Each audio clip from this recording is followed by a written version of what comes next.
Well, good morning. My name's Jack Porter. This is the Motor Mogul channel. Welcome aboard. We're heading for a little trip out. We're going to the sports bike shop today. So I've not done a vlog in quite a while. Well, I say quite a while. I've been trying to do one a month. I don't know how many I've done this year. I think it's only 2.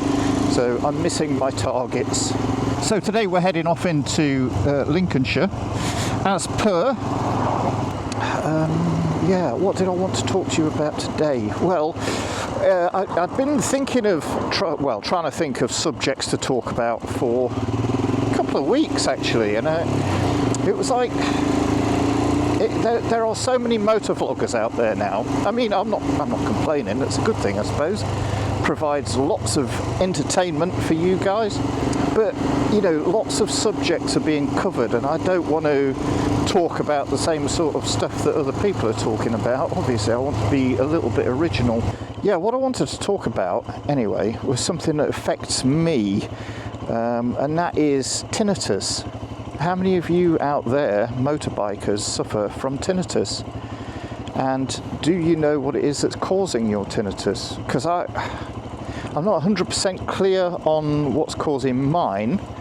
I think it's to do with the screen and the helmet, but I'm not 100% certain. From what I've read, and I'll put links to the article and the other stuff that I've looked at about tinnitus, so how it's caused and you know what we can do about it. Mine's definitely got worse. I was linking mine to the helmet. I'm not slagging off LS helmets at all. All I'm saying is since I've had this helmet, my tinnitus seems to have got worse. But that could be, you know, a multitude of factors really. We'll talk about it all again in a bit. Let's just get out of, we're in Grantham at the moment. Let's get out of Grantham, out onto the open road, and then we'll have a proper discussion about my tinnitus, what is tinnitus, what we can do about it, because it's quite irritating, isn't it? Any of you that have got it will know. So, where is my tinnitus coming from? This is the question. And it's quite a perplexing one, as I've already said.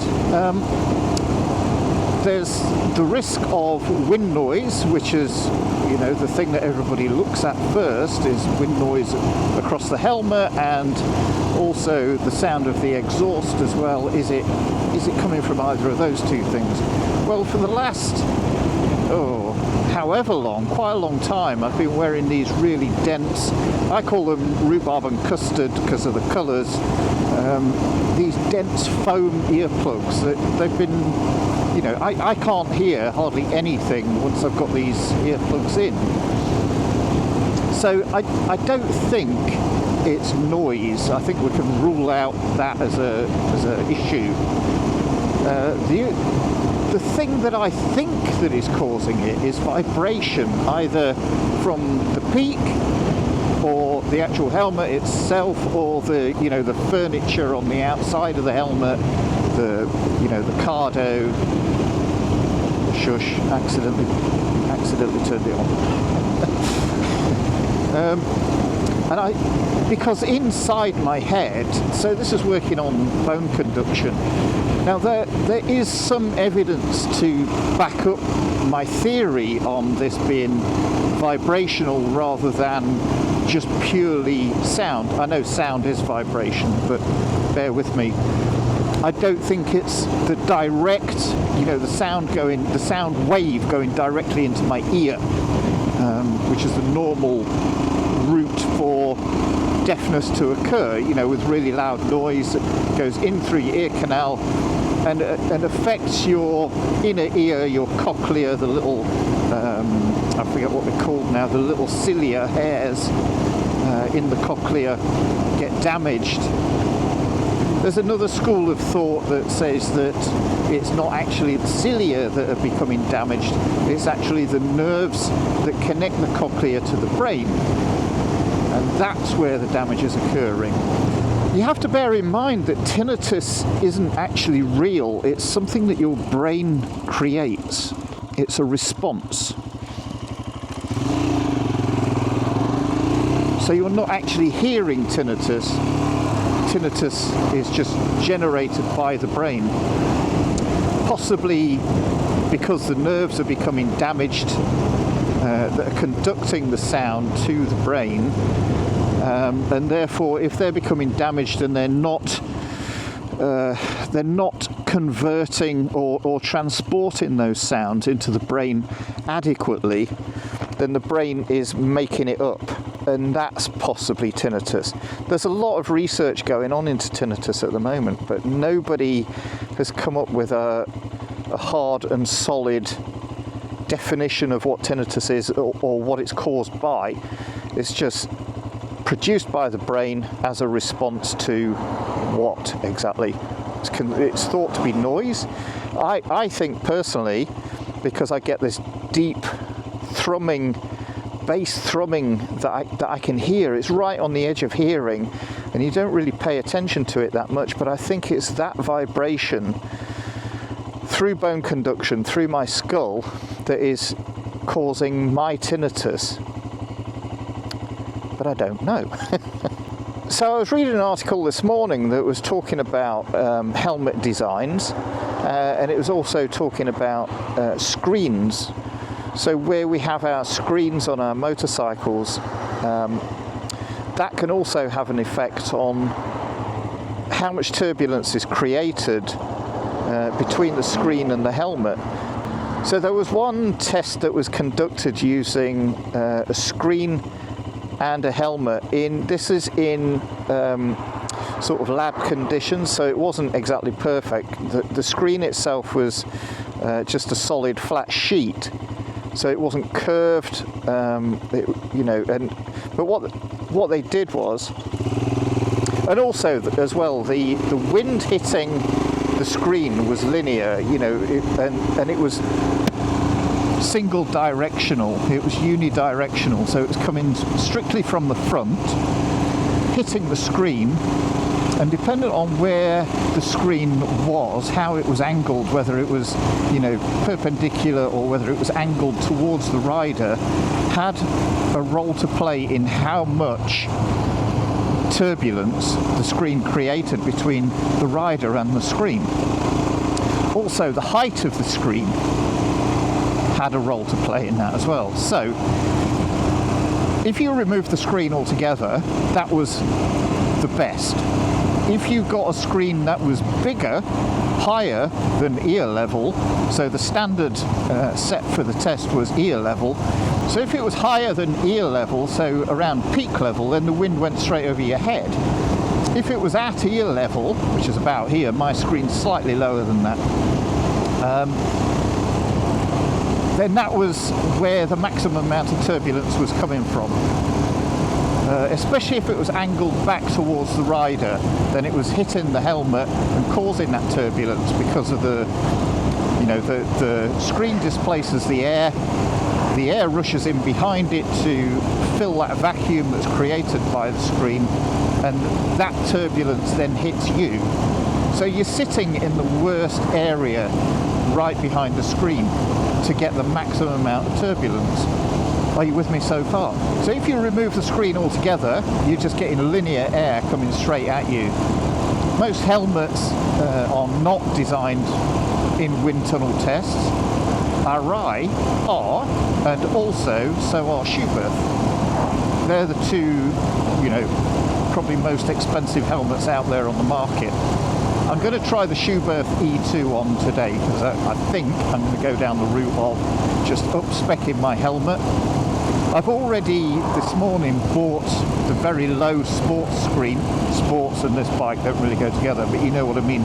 The lowest screen for this bike, so I will just be sitting in wind, linear wind, rather than the turbulence created by this screen. I've got to do something to try and slow down the amount of tinnitus that I'm getting it's really quite irritating, and like I say, it has ramped up considerably in the last year to 18 months. I'm not saying that it's the helmet's fault, so before you send me a solicitor's letter, LS Helmets, don't bother. I'm not saying it's your fault. What I'm saying is it's the interaction between screen height and helmet. But also I want to spoil myself by treating myself to a new helmet. I can't think really of any other way of reducing it other than changing the helmet and changing the screen. I already have a low screen on the BMW. I do get a lot of turbulence, and I can feel it now. I mean, I'm doing 60 miles an hour now, and really the roaring, I mean, I've put filtered earbuds in today simply so I can speak to you guys. But I mean, the other thing is as well, this has sort of coincided with me actually riding every day, because I commute every day on this little beastie. So it sort of coincided with riding every day. Woo, sharp end. Pay attention. So yeah, I don't think it's the helmet as such that's causing the issue. I think it's like I say, the interplay between that screen and this helmet, especially with it having the peaked visor. Yeah, anybody else? Who else has got tinnitus? Who else has got some theories on tinnitus out there? Where do you think it's coming from? Is it definitely wind noise? Do you think you're... I know there's lots of, you know, ear plugs out there on the market, and the ones I've got in at the moment are the eggs ones. I was concerned that they weren't enough to keep out the noise, which is why I swapped to the dense foam ones, rhubarb and custard ones. That has made no difference at all. I am still, you know, this is still progressive, the tinnitus. And the most worrying thing about tinnitus is as well, if that is making me deafer, because I am struggling to hear things more while I'm at work. If someone's asking me something at work, I have to ask them nearly every time now, can you just repeat that? So it is definitely affecting my hearing, and there is definitely a link between hearing loss and dementia, which is, like I say, it's very worrying, isn't it? Because the less you can hear, the more isolated you become. Also, your brain's cognitive functions don't work as well. I'll put a link to this article as well, because this is quite interesting, but also, you know, quite worrying. So, as you can see, it is something I want to get on and deal with, and if that means spending a lot of money on a new crash helmet that's been tested in a wind tunnel, because also as well, one of the things that the study threw up, the one on tinnitus, which incidentally the article was written by Guido, who is the developer of the Scenic app. Now, I'm not saying that because I'm pushing the app. I will cough to the fact that I get Scenic for free because I've been one of the beta testers for it. So I do get the Scenic app for free. But I'm not pushing the app. I'm not telling you to get the app. You can get it if you want. I think it's all right. I don't like the update on it. It's quite hard work at times, to be honest. But Guido's a really decent bloke, and every time I've asked him a question, he's always got back to me, and you know, we've had a chat about stuff. I don't understand what he's talking about half the time because it's way too technical for my little brain. But he's a good chap, and this is a very intelligent article that he's written as well. So I think it was in Adventure Bike magazine from about 6 years ago, something like that. Anyway, I will link to it below. So if you go to the information below this video, you'll find it. I was talking about the Schubert helmet, wasn't I? Well, not just Schubert. I'm not pushing Schubert. I'm not affiliated to anybody. Let's get one thing straight. I am not affiliated to anybody. I'm not affiliated to LS, Royal Enfield, Cosmo, anybody at all. Ultimate Add-ons, Oxford, nobody sponsors me, nobody has anything to do with me, which I am quite glad about. Okay, so you know that what I'm telling you is honest, factual, to the best of my knowledge. You can go away, do a bit more reading around what I'm saying. Some of this stuff I've looked up on ChatGPT and Gemini as well.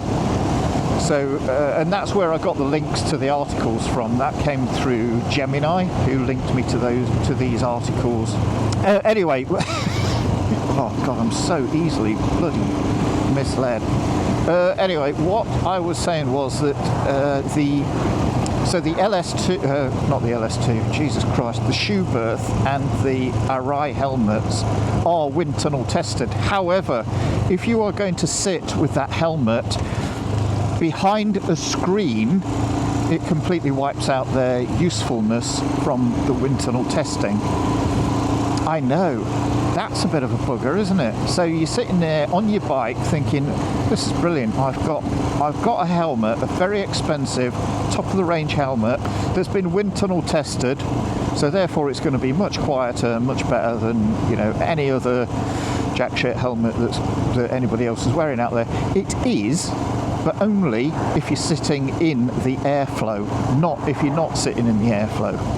Right, that's cleared that up then, hasn't it? So yeah, it's an interesting subject, and one that could have an effect on your life as you get older. And it affects all of us. You know, tinnitus is something that, you know, may affect all of us at some point as bike riders. You see what I mean? This is why I'm not recommending people have this app at the moment, because I can't work it out. I want it to work, but I just find it too damn. It's just been made too complicated. There's just been too much done to it that I can't get on with it at all at the moment. Sometimes I can put a route in and it's absolutely fine. Other times it does all this stupid shit and I don't understand why. And this is why I don't affiliate myself to anybody. I mean, I could sit here and say, oh yeah, buy the Scenic app because it's bloody brilliant. And it has been, but then they did the major update on it. And then once they did the major update on it, I just didn't know how to use it properly at all. It just became so complicated. And I don't know how to tell people what to do if something goes wrong with it. So what right have I got to promote a product that when it goes wrong, I don't know how to tell people to put right? If a rep came to my hospital to teach the surgeons how to use a piece of kit, and then something went wrong and they didn't know how to sort that out, then nobody's ever going to use that piece of kit. It has happened. I've seen it happen. They look like absolute idiots when that happens. I don't know how the systems work. I don't know what to do if something goes wrong. And anybody that is promoting stuff in that way, I would be very wary of.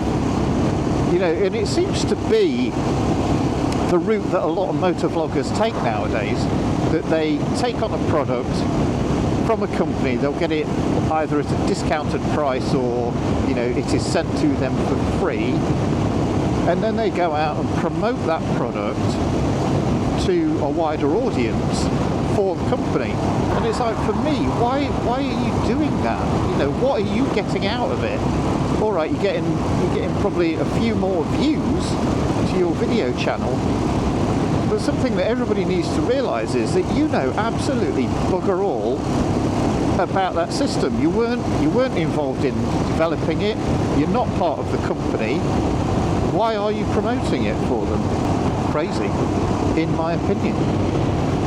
Tell me if I'm wrong. Thoroughly enjoying my work at the moment. Really, really enjoying going to work at the moment. But that's not sarcasm. That's not sarcasm. I actually mean that. I'm loving it. Since, I think, when did I start to turn a corner? So I lost my good friend, well, my good friend decided not to be my friend anymore. And you know, I think a few of you know that I was really upset about that, because they meant a lot to me, that person, and I miss them a lot. Still, I miss them a lot. So that happened end of November. Partly my fault, partly through this friend being a bit too overly touchy and not enough of a friend to want to keep me as a friend. So I still feel the sadness. However, since then into December, I started to feel, well, a little bit better, I suppose, in myself, you know, start picking up. And then it wasn't until after Christmas, because January was still a bit rough. I was still feeling a bit raw from everything. And then through January into February, everything started to change properly.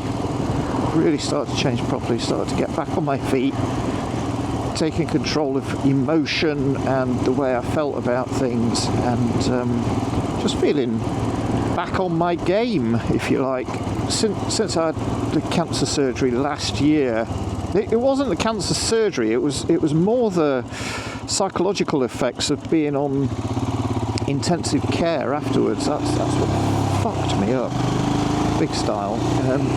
But through the recovery period of last year, I'd go okay for a bit. I'd feel fine for a bit, feel like I was strong and getting back on my feet, and then it would all come crashing down, and I'd feel like shit and emotional and just in turmoil, feeling effing awful for a long time.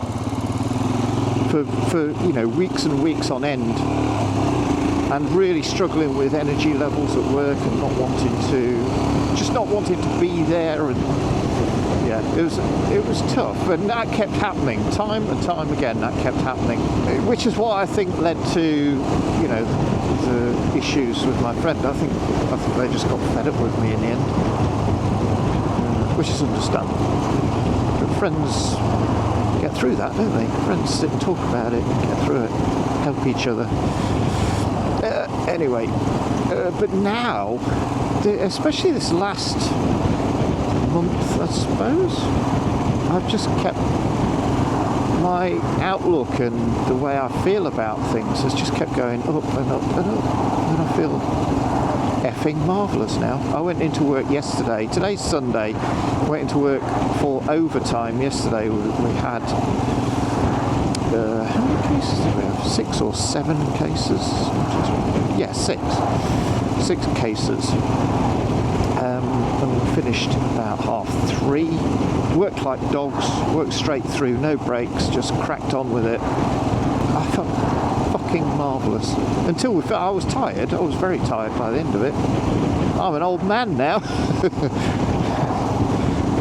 But yeah, I thoroughly enjoyed it. Enjoyed the team. My manager was part of the team as well. My manager has been an absolute rock, an absolute diamond.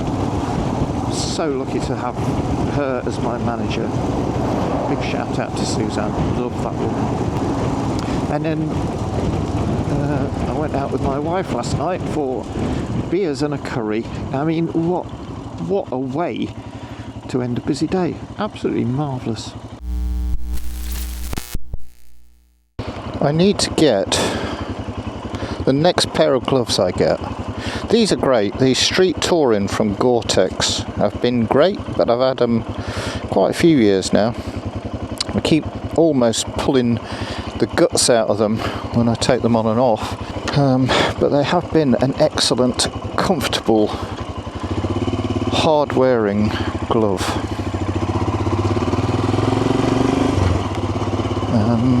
So, yeah, seeking recommendations for sort of mid-weight, possibly Gore-Tex waterproof gloves, or Hippora, or whatever, you know, I don't really mind. As long as they are waterproof, mid-weight, and are ideal for days like today. Because it's not summer glove weather, but it's not winter glove weather either. But they've got to be touchscreen. Right, so yes, the shoe berth in the medium, that was the one that fitted perfectly. So that's the one I'll be going for. So I've swapped, I've put a TomTom route in now, so this should be interesting, because the TomTom routes are always interesting, but I only use them for sort of A to B. I don't do like a fully organised and plotted route with it. I don't know why, I think I know why that other route was cocking up the way it was. It's because I might have reversed it at some point. I don't know. It could be that. It could be another reason. I don't know. But I don't know whether this will pick up on video. But here's me standing up now in complete airflow, and this helmet feels very stable. And I've noticed this before. It is very stable. I'm doing, what, 50 miles an hour? Let's increase the speed a bit. And even, yeah, heading up towards 60 miles an hour now. It's still really nice and stable in the wind.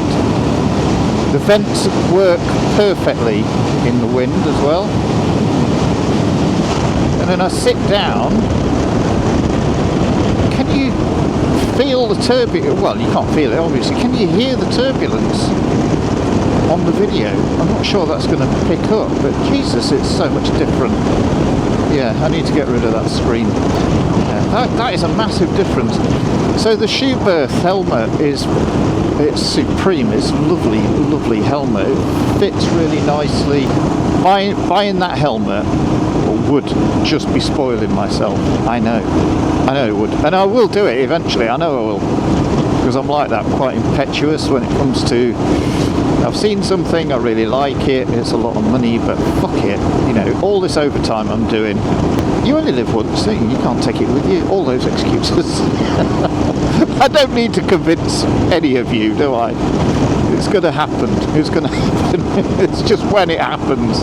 See, that is what I love about this DJI system, camera system, because within seconds of turning the camera on, my wireless microphone is connected to it. God, I can't believe that I persisted with GoPro for so long. What a pile of shit they are. Oh, fuck. This is a leg workout. This helmet is so stable in this wind now. Standing up, doing 55 miles an hour down this really bumpy lane. The helmet is so stable. Oh, fucking Jesus, that was big. Oh man. Oh god, this bike is so much fun. I bloody love this bike.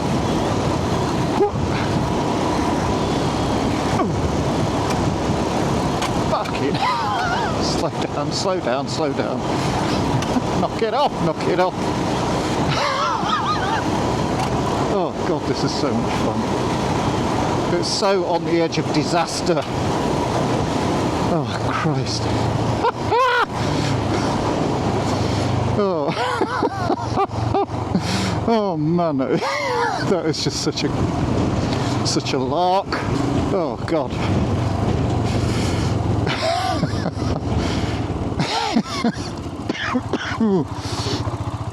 Oh god, that was amazing.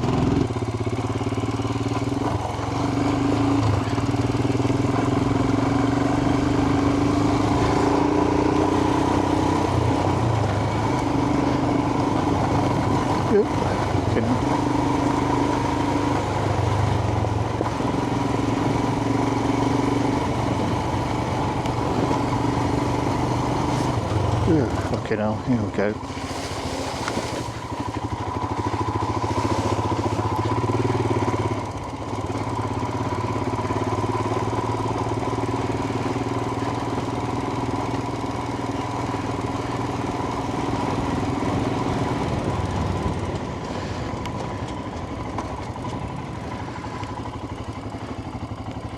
Oh well, that's as far as that goes.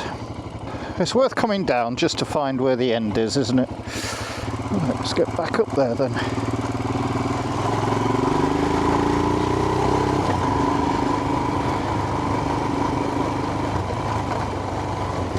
Oh, Jesus Christ. Oh God, that's slippery.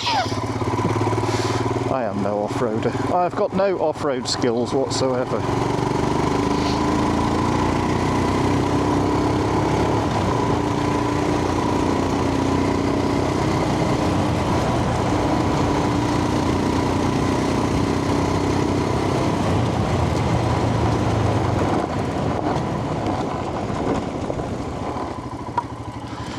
Excellent. Right, let's head home then.